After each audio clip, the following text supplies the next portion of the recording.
प्रभु आप लोगों के साथ हो और आपकी आत्मा के साथ। संत मत्ती के अनुसार पवित्र सुसमाचार। हे प्रभु तेरी महिमा हो। ईसा लोगों को उपदेश दे रहे थे कि उनकी माता और भाई आए। वे घर के बाहर थे और उनसे मिलना चाहते थे। किसी ने ईसा से कहा, देखिए आपकी माता और आपके भाई बाहर है, वे आपसे मिलना चाहते हैं। ईसा ने उनसे कहा, कौन है मेरी माता, कौन है मेरे भाई? और हाथ से अपने शिष्यों की ओर संकेत करते हुए उन्होंने कहा, देखो यह है मेरी माता और मेरे भाई। क्योंकि जो मेरे स्वर्गीय पिता की इच्छा पूर्ण करता है वही है मेरा भाई, मेरी बहन और मेरी माता।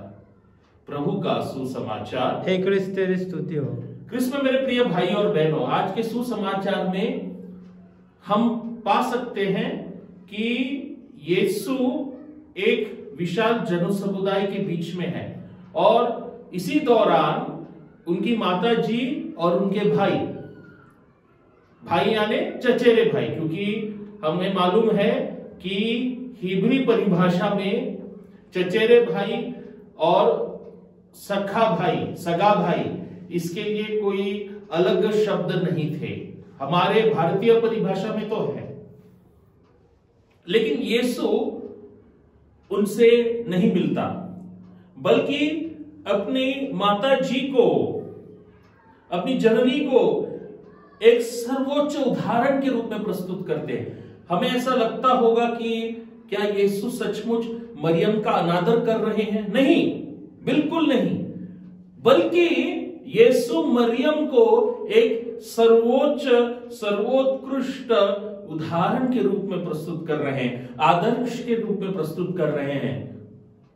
क्योंकि मरियम ने ईश्वर की इच्छा को सदा सर्वदा पूर्ण की और इसी बात को एक अलग रीति से, गर्वित रीति से यीशु प्रस्तुत करते हैं कि जिस तरह मेरी माता जी ने ईश्वर की इच्छा को पूर्ण की, उसी प्रकार यदि किसी को मेरा भाई बनना है, मेरे इस परिवार का हिस्सा बनना है, स्वर्ग राज्य का हिस्सा बनना है, उसे भी परमेश्वर की इच्छा को पूर्ण करना होगा।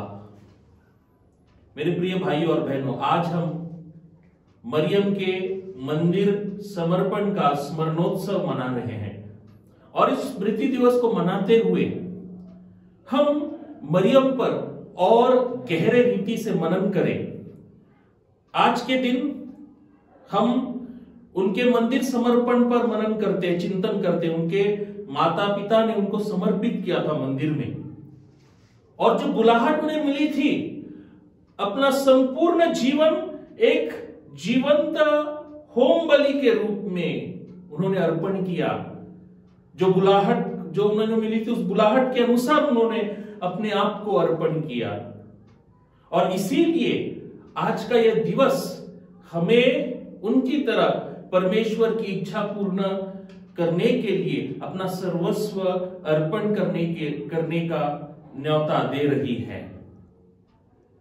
जिस क्षण गैब्रियल स्वर्गदूत ने उन्हें संदेश दिया कि आप ईश्वर की माता बनेगी, और अपने पुत्र के भयानक क्रूस मरण तक उन्होंने सब कुछ झेला, सब कुछ सहा, सब कुछ स्वीकार किया, और उसके बाद भी वह जाकर के शिष्यों की माता बनती है, हम सबकी माता बनती है। तो आइए आज यह स्मरणोत्सव को मनाते हुए हम प्रार्थना करें कि हम मरियम की तरह ईश्वर की इच्छा को पूर्ण कर पाए। आमीन।